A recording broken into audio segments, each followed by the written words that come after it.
Hello, ladies and gentlemen, and welcome once again to the YouTube channel grecochess, the channel where we discuss, we comment, we analyze, and we talk about the various aspects of the game of chess. And in this video, we continue with my games at the recent USATE, United States Amateur Team East Championship, that took place at Parsippany, New Jersey a few days ago. This video is round number 5. If you've seen the previous videos, I lost round number 1, but round number 2, 3, and 4, yes, with lots of luck, with the help of Lady Luck. So currently I have 3 wins and 1 loss. I'm a member of the team, the Gov't Closed Opening. In the team, we lost the first match, we drew the second, and we won the next 2 rounds. And let's see what's going to happen at round number 5, where opponent is USC A, University of South California A, and my opponent is Dhruva Sood, who is, believe it or not, unrated, has not played in any officially rated games in the past, which makes it a little bit challenging for me because I don't know what is his real strength. Why is this important? Well, I'm not going to go to too many details, but quite often you make decisions on your move based on the strength of your opponent. But before we even go to this game, let's share with you the details of the tournament if you haven't seen the previous videos. First of all, the schedule that you see here. The first 2 rounds took place on Saturday, February 14th. I lost the 1 p.m., I won the 7:30 p.m. The next 2 rounds took place on Sunday, February 15th, where I won both games. And this video is going to be about my game Monday night in the morning. And the next video will be the last one, Monday, 3:30 p.m. Monday night in the morning, and since I happened to stay in a hotel away from the tournament, I had to wake up at 7 o'clock, make sure I would check out on time and be at the tournament location on time. A few words now about the time controls. You see here 40 moves in 100 minutes, which means that when the game starts, players have 100 minutes on their clocks. And you must complete 40 moves before the clock goes down to 0. But since there is a 5-second delay throughout, it means that when it's your turn to play, for the first 5 seconds the clock does not move, and then it continues going downwards until you play your move and hit the clock. There is also sudden death 30 minutes. What does it mean? It means that after the 40 moves, whatever time the two players have on their clocks, they add another 30 minutes, and they must complete now all their moves, once again with a 5-second delay, until the clock shows 0. And before we begin, a few photos from the tournament.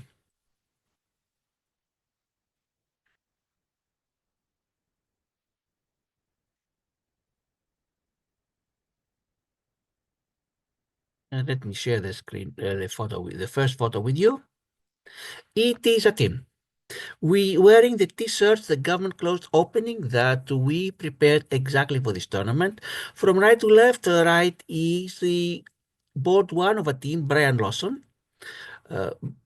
Then next to him is Alan Cantor, board 2. Then it's Captain Jay Kleinman. And at the very left is myself, board 4. And if you want to see the exact list of the players with their ratings, let's share the other screen.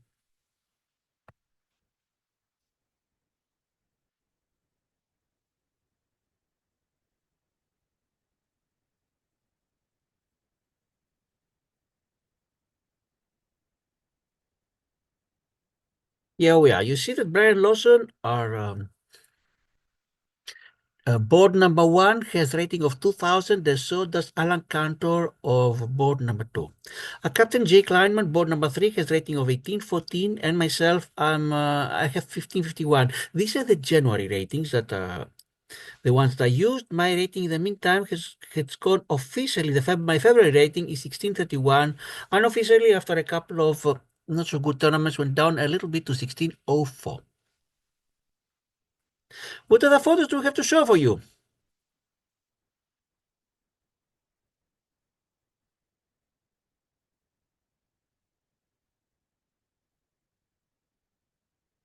Let's share the screens once again. Make sure we say them correctly. This is from the grand ballroom of the hotel. We used, in fact, the tournament used many of the hotel rooms. This was the biggest of all. Um, the top 88 games would take place in this one. Is from the grand ballroom. But the others look more or less the same, but they were just smaller.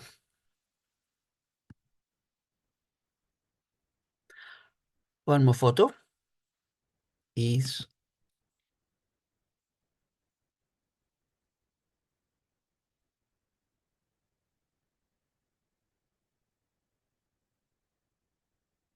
here, yes. This was taken just before the beginning of round one. It is how every table looked like. Uh, the boards were set up by the organizers, and also every player had a free copy of this magazine, Atlantic Chess News 2026, which I'm going to show to you in more detail now.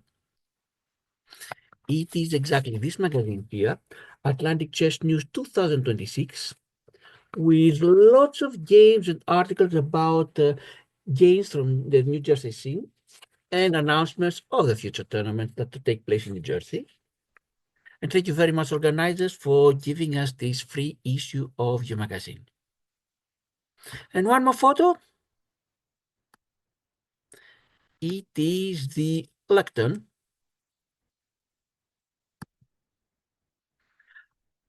in the grand ballroom where the announcements were made and where we had some mini contests, like, for example, the most exciting or the funniest team name. Our team, the Gov't Closed Opening, made it to the top 10. Wonderful. But the winner was a team whose name was A King Has No Checks and Balances. That's it about the tournament itself. And now let's go to my game. I have the white pieces and Dhruva Sood has the black pieces, and we are going to start once I share the correct screen with you. And here we are. It's from chess.com. It is the analysis board, and what's going to happen, this is my score sheet. I'm going to enter the moves one by one. I'm going to copy them from here until the very end. And after every move, the computer is going to tell us what is happening, meaning it's going to throw a number. If it's a positive, white is doing better, negative, black is doing better. And it will also tell us what does he think about the move? The first few moves, the book moves, you'll see a little book, meaning they are moves from theory where players play them automatically without even thinking. And later on, after we exhaust theory, computer will give an quote-unquote opinion. From the best, that is 2 exclamation points, it is brilliant. 1 exclamation point, it is great. A star means it's the best. And a thumbs up means it's an excellent move. A check mark means it is a good move. And on the other side, if you see question mark followed by exclamation point, it's inaccuracy. Question mark's a mistake, and 2 question marks, it's a blunder. Computer will tell us which move would have been the best for every player, and what are the top 5 moves for the other player whose turn is to come. Of course, during the game, we had no access to the computer, we had no idea what was happening. But let's start the game. And me with the white pieces, I play as usual, pawn to e4. That's not the only first move for white. White many times play the move to d4, or maybe the English opening, pawn to c4, or the Reti, knight to f3, or may want to start fianchettoing with pawn to g3, or may want to surprise the opponent by pawn to b3, or knight to c3. These are less good, but they have the surprise element. And in one of the most extreme cases, white started with pawn to a3, and the opponent laughed so hysterically that black ended up losing the game, lost concentration, too much laughter, and white won thanks to this first move, pawn to a3. But I'm not betting on my opponent losing out of too much laughter, pawn to e4, because I know it better, not because any really better. And now what is black's response? The most popular is pawn to c5, the Sicilian, followed by the symmetric pawn to e5, the French pawn to e6, And then we have the Scandinavian. It's very popular, has become very popular recently. Pawn to d5. Yes, white takes, queen may take, and knight gets out to chase the queen, although there are other responses. Many YouTubers suggest the Scandinavian, if black knows how to play, they may catch white unprepared.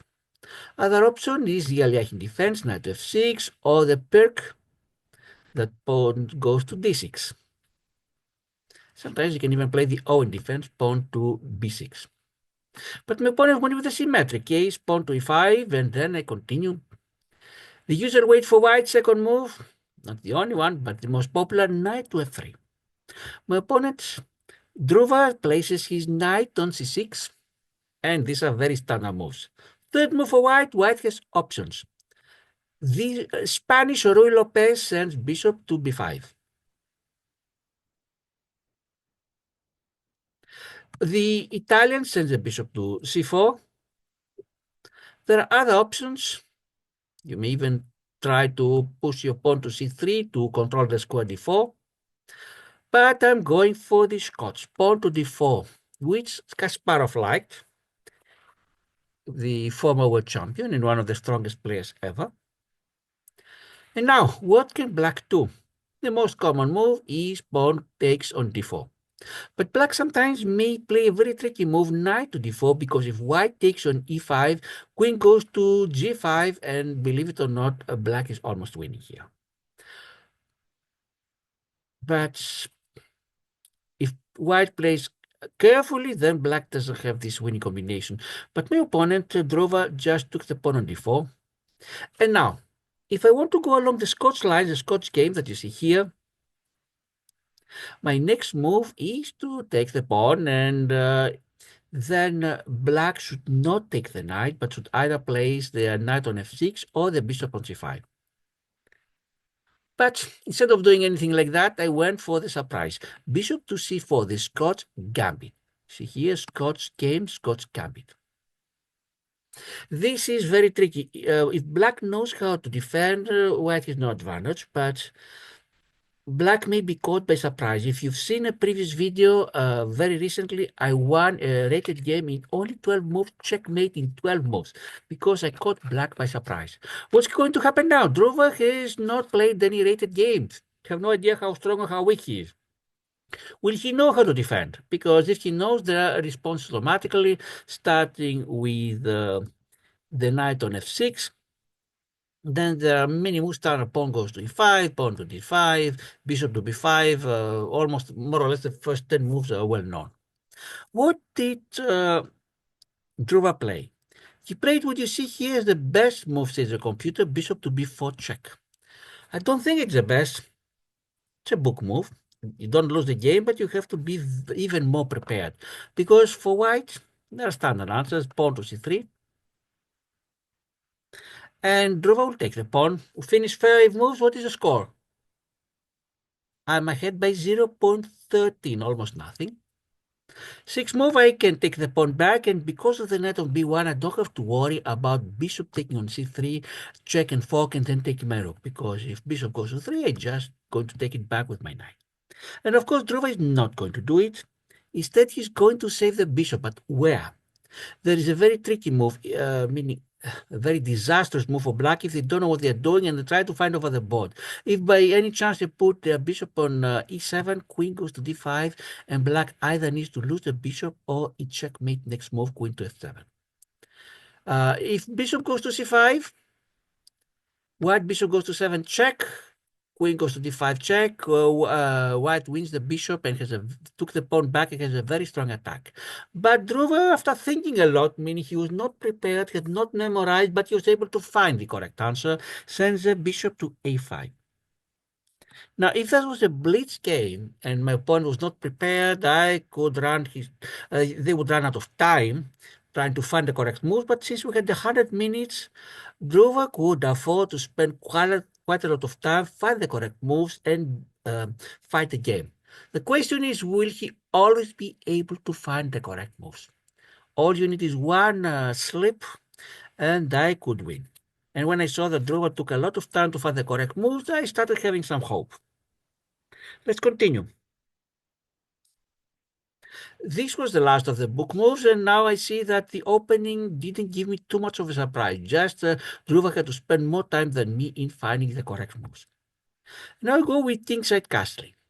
You see that this is not a book move any longer. It is the best you see the star, which means that the computer has in their database only the first 6 moves, and seventh, they had to do the explicit calculation, and yes, they found out I was right to castle kingside. Pawn to d6 for Dhruva that wants to liberate his bishop on c8 and even threatens send it to g4 and a pin. Of course, the problem is not that I'm going to accidentally move my knight from f3 and sacrifice my queen, but combinations that would otherwise work cannot work now because they involve moving the knight on f3. And to avoid such a scenario, I play a move that completely didn't like it too much, pawn to h3. Mistakes as a computer, and now I'm down by 0.80. But let's see what's going to happen. Clearly, the element of surprise is lost. Although Dhruva had to spend some time to find the correct moves, he found them.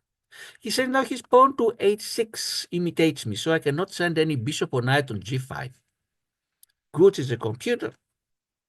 Now, what can I do? Rook to e1, facing the black king. Inaccuracy is a computer. Well, I have my knight go to d4. And bishop to e6 for Dhruva. Inaccuracy for him as well. And now I'm thinking, what should I do? My pawn on c3 cannot move, each pawn rook is on e1. And so long as pawn is on c3, the knight cannot move because it defends the pawn on c3. And so long as the knight cannot move, my rook on a1 cannot move. Things are not going well. But at least if I exchange the bishops, look at that. The diagonal from h5 to e8 is open. Can I place my queen and check from there? But my knight on f3 is blocking. But maybe later I could be able to move my knight and help my queen go to h5. That's right.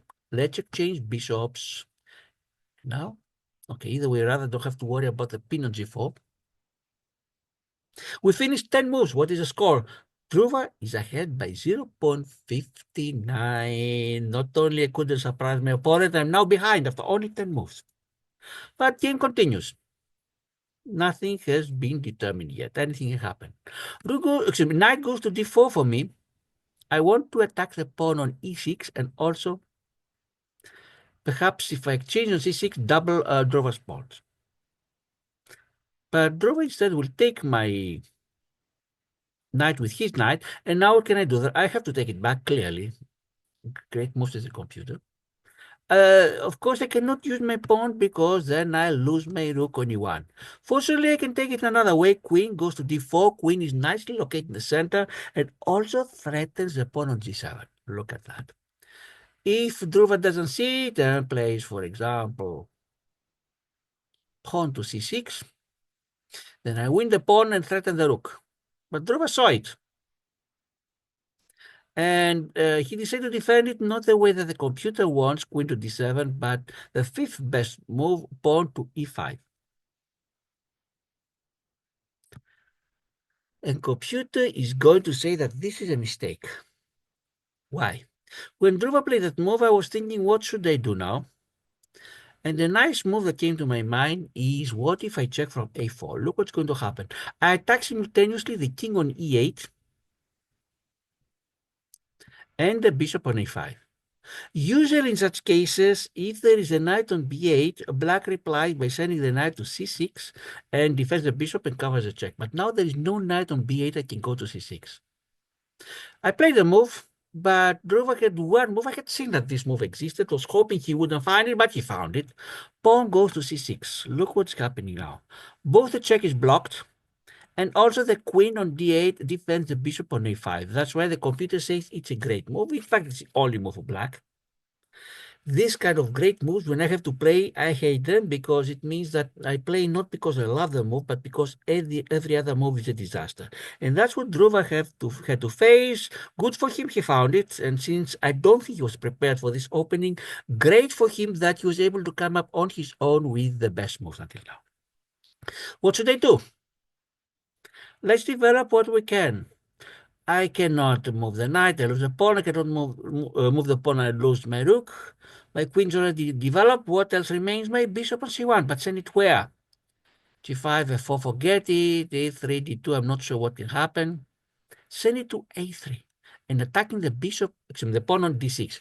Also, what is good is you may think queen at d8 protects the pawn on d6, but if I could play again, take the pawn, queen takes my bishop, I win the bishop, I'm a pawn ahead. So this is what I'm threatening, a combination that can give me a pawn. In fact, I'm taking back the pawn I was behind, but I'm opening the defenses of black and I like my position. And Dhruva decides to stop it with a knight on f6 because if the combination starts, look what's going to happen. Knight goes to d6, queen goes to d6, I win the bishop, but Dhruva is going to win my pawn.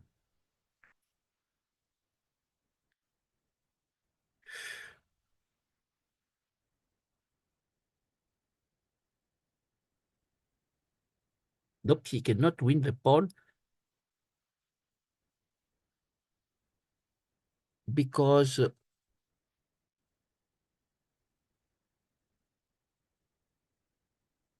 my rook is here. Let's say again, the knight on f6, the computer says the best.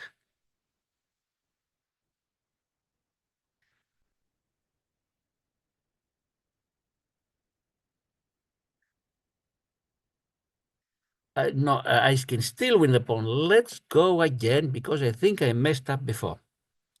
If I could play again, in fact, no, I'm playing now. Bishop goes to d6, queen takes d6, my queen takes on a5, and computer thinks that knight better go to h5 if you go along these lines. Look here. But I decided to do something else. I didn't want just to take my pawn back. I wanted a direct attack. And my rook is going now go to d1.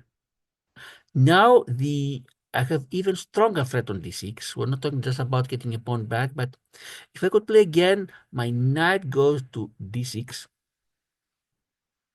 and I'm threatening the queen. That's much stronger threat than before. We're not talking about the pawn back. We're talking about threatening the queen. Queen, of course, can be saved, but I'm messing up with Dhruva's defenses. What does Dhruva do to save himself? The second best move. Computer would rather have the bishop go to c7 to protect the pawn on b5. You see here, he played the second best, pawn to b5. And of course, I cannot take the pawn on d6, whether with my bishop or with my rook, because Dhruva will take my queen. Think of it. Take it. It's my queen. I take the queen with a check, and I end up losing a rook. At best, a rook for a pawn. That's why I need, first of all, to save my queen. But we finished 15 moves, and let's see what is the score. Computer thinks it's inaccuracy, and now the score is 0.0. The game is even. Meaning after the opening, well, I'm not behind, I'm not losing, but I have no advantage. We have to start fighting from scratch. Dhruva has an extra pawn, but on the other side, I have opened his defenses. You see, I have more space. Other than the problem with the rook, knight, and pawn, this is a serious one. Other than that, my other three pieces, queen, bishop, and rook, are collaborating wonderfully, and they are ready to invade. What do? Queen goes to b3, attack, threatening pawn on e6. And now Dhruva does what I was hoping for. Dhruva is already one pawn ahead, and he sees the pawn on e4. He'll be ahead by 2 pawns, and the temptation was too big. He grabs the pawn. But you're going to see the computer says it is a blunder. Why? It's not easy to see it because you think ahead by 2 pawns is quite an advantage. What can be wrong with that? Look what can be wrong. I'm going to play now the queen to e6 check. In fact, this is the only move that keeps me the advantage that you see. Any other move is from 0 to negative. And black has only 2 legal moves. Great moves to the computer. One is place the queen on e7 that the computer really thinks the best. And my queen goes to g6 check and I win the knight. I won a knight for 2 pawns. This is wonderful, but It's still not completely winning the game. One can recover. If one is 2 points ahead and loses a piece, a 3-point piece, one can recover. May go to an ending and the balance can change. But Dhruva didn't want to lose his knight, and that's why he plays his king on f8. Of course, no castling for him, but he doesn't lose the knight, at least not immediately. And I'm going, computer thinks a mistake and gives me a huge advantage, but of course, the game had no idea. My queen goes now, look what's going to f5. Of course, I'm threatening the knight, but Dhruva can save his knight. I had seen it in the game, and I didn't know how to continue, but I said, I felt I had a very good position. He's going to send his knight on f6, so now I cannot take the knight supported by the pawn on g7. Computer says I'm ahead by 3.5. In fact, the computer would rather not have me check on f5. Computer would rather have my rook take on d6. And this would have given me a 5.6 advantage. I didn't see it all. I saw is what I said before, check and have the knight event, and now start thinking. I knew I had a better position, although I was 2 points down, but I had to act immediately. Otherwise, the 2 points, if this goes to an ending and I'm 2 points down, I have no how. My rook goes to d1. Now, I can check with my bishop on d6. If I check with my bishop, I definitely get back one of the 2 pawns. Of course, the king has quite a lot of squares to go. e8, f7, g8. And the question is, so what? But I decided instead to place my rook on d6. Again, I get one of the 2 pawns back. But now I have the threat of both threaten the queen on d8. Look at that. And I have the threat of the discover, meaning if Dhruva decides to move the queen to save it, how else can he save it? The knight cannot go to d7 to defend because the knight is pinned. Where can the queen go? Goes to e7. I had the double check. Not the double check, I have a check with the rook. And black cannot use the queen to take the rook, maybe the other rook or the bishop, but then my bishop takes the queen.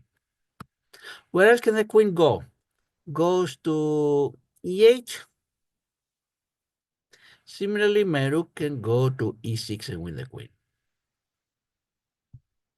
Or even to d8.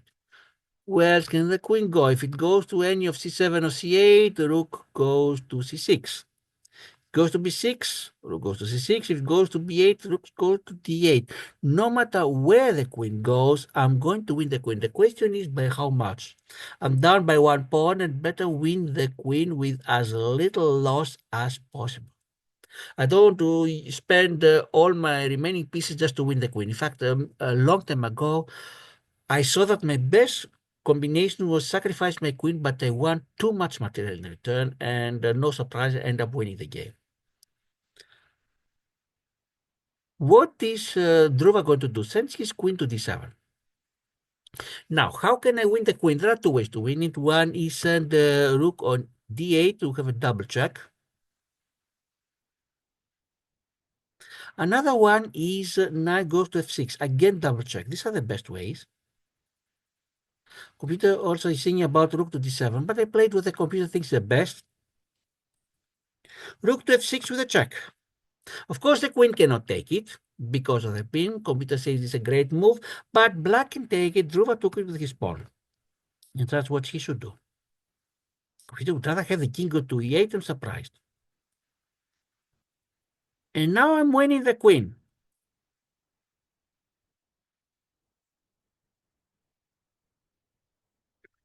But before I win the queen, yep, let's not jump the gun.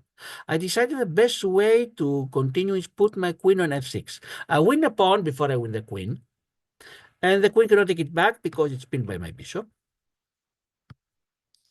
And if the king goes by any way back to e8 to be near the queen, supposedly to save her, not only he doesn't save the queen, he's lost himself. My queen goes to e7, checkmate.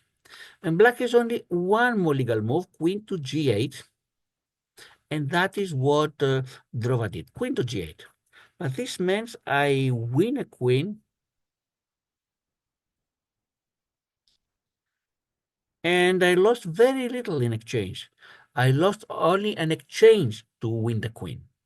In one game I had played, this was in the tournament in Virginia, in the under 1500. I was then in the first round. I had just arrived in less than 10 moves. I saw my queen was lost, but I saw could take a rook and a bishop in exchange. Still, I was down, but it was not desperate, and I ended up winning this game because I set up a few swindles for my opponent, and finally he fell for a couple of them. So although I was down a queen, I found a way to minimize the damage and later on win the game. And I ended up winning all the games and winning this under 1500 category. But this time, all I'm sacrificing to win the queen is an exchange, almost nothing.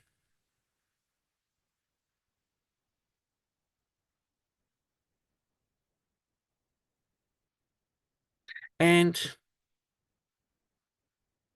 I need to go back. I apologize. I messed up. I didn't take the queen with my queen. I took it with my bishop. I copied wrong from the score sheet. Why did you take from the bishop? And next time I better look carefully at my score sheet and not play what comes to my mind. Because now my queen can go to g6 and it's checkmate. If I could play again, queen goes to g6 and it's a checkmate. But Dhruva plays his rook on h7 and stop the checkmate. Because if my queen goes to g6, rook goes to g7 and blocks. But myself, the moment I saw it, what is the next move I did? Let's copy correctly this time. Bishop goes to b4. I want to exchange bishops. If bishop are exchanged, I don't have to worry about the c3 pawn. My knight on b1 and my rook on a1 are finally free to join the fun. Here I cannot leave the bishop here because I'm going to take it for free. And he places his bishop on b6. Now, my queen is greedy. So a wonderful pawn at c6 and got it. And Dhruva sends the rook to d8. Now the queen on c6 could easily go to e6 and check and fork the rook. If the rook was on c8, I would win it. Otherwise, no matter the rook, where can the king go? If it goes to h8, then queen can go to f6 and win. I mean, there are other things I can do. But with the rook on d8, it was the best as a computer, the safest one. My queen will go to e6 and check. And if the king goes to h8, for example, queen goes to f6 and I won the rook. Where else can the king go? If it goes to g7, queen takes a pawn on e5 and I'm still attacking. And Dhruva played the best answer, rook to f7, pinning the rook, but at least avoid losing any rook. We finished 25 moves, and what is the score? Now I'm ahead by 6.43. And if you remember, the entire change happened when Dhruva used his knight to get the extra second pawn. From that time on, I was very much ahead, but it's not over yet. What should I do? First of all, send my knight to a3. Now that I don't have to worry about the c3 pawn, my knight can go to a3, and the rook on a1 is free now. And Dhruva, he's going to win my pawn at f2 with the check, bishop supported by the rook.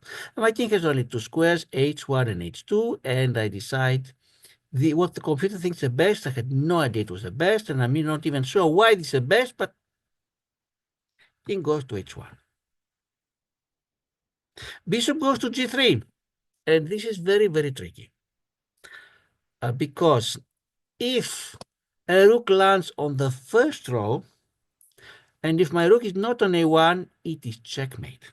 Believe it or not, I'm very near being checkmated if I'm not careful. Fortunately, the knight left b1, so my rook is on a1 and can defend. Believe it or not, at this point, if I send my knight back to b1, black, no matter how down the material, rook goes to d1 and it checkmate. But instead, I use my knight to win the pawn at b5. And now I still need to be careful because if two rooks are on the same file, My rook on a1 can only win one of them and the other can checkmate. That's why I need to make sure that the rook at f7 is pinned and cannot move from there. Meaning if Dhruva would send his rook on f8, although he has two rooks on the same file, they can do nothing because the f7 is pinned. I remember in one game in the past, I had a wonderful combination whose success depended on the fact that my opponent had a rook pinned. If it was not pinned, I would have lost the game.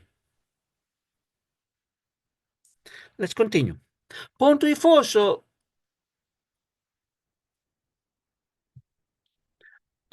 Dhruva is trying to see if the pawn can make it all the way to e1 and get promoted. If the queen takes it, the rook on f7 is not pinned any longer, and I have to be extremely careful.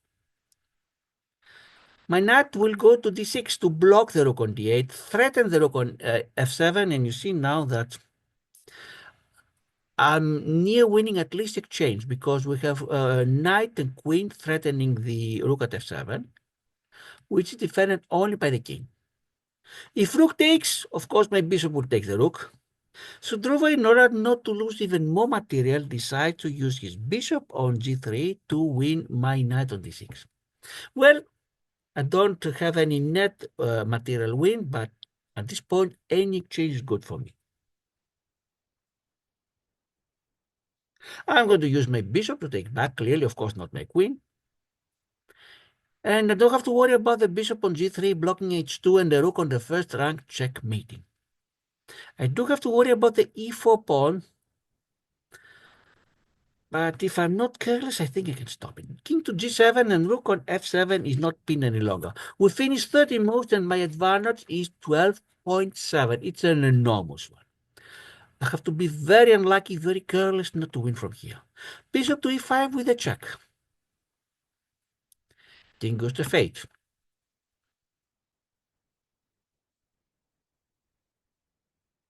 You can even see here that the black has four options, and the fourth of them, king to h7, means mate on f7. But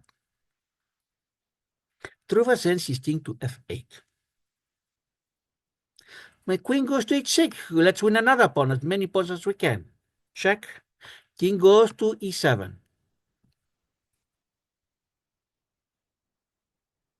My queen will check from h4, and with the steward threaten the rook on d8.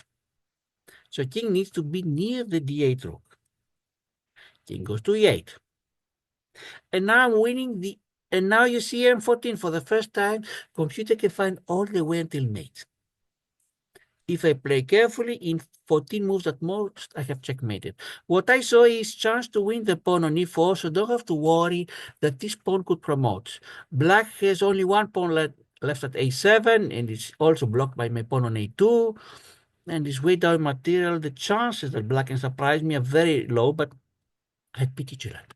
Rook to e7, pinning my bishop on e5. If I move my bishop, I lose my queen. If I move my queen, I have to make sure I support my bishop, otherwise I lose the bishop. What can I do? Queen goes to g6 with a check. Although it's not protecting the bishop, black needs to reply to the check. And black, Dhruva sends his rook to f7. The rook is pinned, and we finish 35 moves, and the score is m5. If I play correctly, in 5 moves, I have checkmate. What to do? Apply more pressure to the f7 rook by placing my rook on f1. Of course, the rook on f7 cannot take it because of the pin. Rook goes to d7, the other rook to protect the previous one, but myself, I'm so much ahead. Why not exchange rooks? But this is not the best way for me. Now it's m13. But I'm more concerned about making sure I keep winning than finding the fastest possible way. My bishop goes to d6. And what can black do? They have how many legal moves? 3 of them. King can go to d8 or d7 and lose the rook. Or in fact, they have 4. Or pawn can go to either a6 or a5 and protect the rook. But Dhruva, if you move the pawn, how many times can you move it? At some point, cannot move any longer. I can move my other pawns, and the rook is lost either way or other, just only a few moves later. So Dhruva decides to place his rook on d7. And I win an exchange. I win the rook, but I lose my bishop. And now my queen takes the remaining pawn. Move number 40, and you see the score is m9. If I play correctly, in at most 9 moves, a checkmate. And if I don't play correctly, Dhruva has no way to checkmate me. Even if I run out of time, it's a draw. Because there's a lone king, I can move any of my pawns and promote. Not even need to promote, even with queen and king and checkmate. So at this point, at 40 moves, Dhruva resigned. And I win the game. And I won the game while my other three teammates were still playing their own games. And from one quick look I gave, their positions were more or less equal. They had the same material in all the other three chessboards. When the match was over, my three teammates had one win, one draw, and one loss. So with my win, we won the match 2.5 versus 1.5, and we have 3.5 points out of 5, while I had 4 out of 5, one loss and 4 wins. Which meant that worst comes to worst, I would go back with 4 wins and 2 losses, which is a respectable score. Not the greatest of all, not really to be proud, but better than average, a respectable one at least, nothing to embarrass. Because what happened is that when I was selected, it was because the team needed a fourth player and I volunteered. And when I started winning defeating strong opponents at Queen's Chess Club, my teammates started daydreaming that I would make miracles at this tournament. In fact, I remember Jay Kleinman in a message that he sent me, he said that he's expecting a monster in board 4, which really, I'm not going to say intimidated me, but made me feel very nervous. I'd better make sure I don't let them down. And with 4 out of 6, if I could, that I had guaranteed early now, I knew at least I wouldn't let them down. I may not be the monster, but I would be respectable. At team 3.5 out of 5, what we learned later is we had a chance to win the senior category, meaning have the top team among all of the teams that had all 4 players were 50 years old or more. But this would be decided the last round. But for this round, let's give a look at the review. What does the computer think about our game?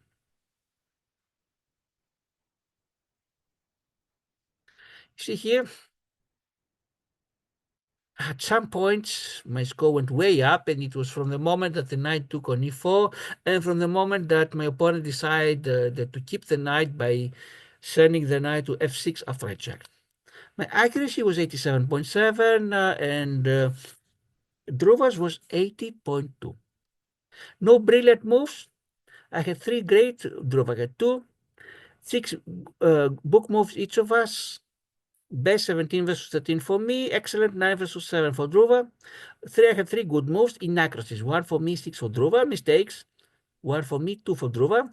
2 misses for me and 1 blunder for Dhruva. Dhruva, I have to tell you, I think he played quite well. He's a very good chess player. He was able to, he had to face an opening that I think he was not aware of, but he was able to find the best moves for quite some time, which is admirable. And unfortunately for him, 2 errors cost him the game. The one is when he thought he had an extra second pawn, and the other is when he thought that he could save the knight by blocking my check with knight to f6 instead of allowing me to take the knight. Other than that, he really played very well. Of course, I wish him all the best. This is his first rated tournament. And this concludes the coverage of the 5th round. We have one more video to show what happened at the 6th, the last round, that will determine if I would go back with 4-2, 4 wins, 2 losses, which is quite respectable by itself, or if I could do even better with 4.5 out of 6, or even the best 5 out of 6. But I had quite a lot of time to get some rest because this game finished early. In the meantime, my teammates were continuing playing.